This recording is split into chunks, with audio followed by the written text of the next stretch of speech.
Баршаңызға қайырлы күн. Бүгін мен сізге кестелі құймақтардың рецептісін ұсынамын. Орысша айтқанда ажурные блинчики. Құймақтар айраннан жасалады және өте нәзік болып шығады. Видеоны соңына дейін қарап, менімен бірге болыңыздар. Бізге қажетті ингредиенттер: ұн, қант, сұйық май, жұмыртқа, ас содасы және айран.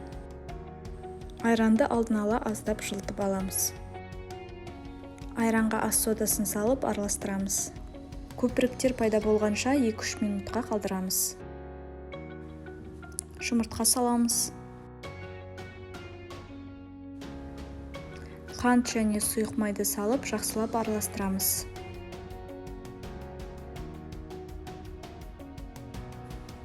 Ұнды аз-аздан салып араластырып отырамыз.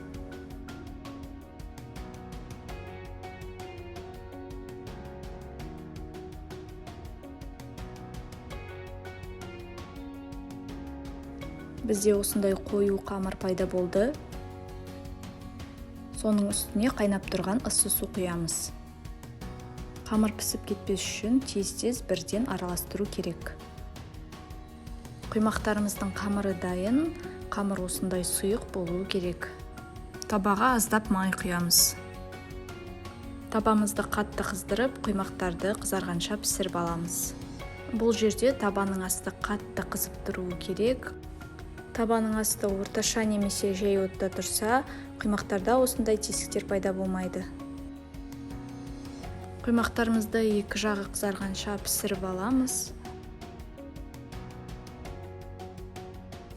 Рецепт өте оңай, бір жасағаннан шығады. Сіздер де міндетті түрде жасап көріңіздер.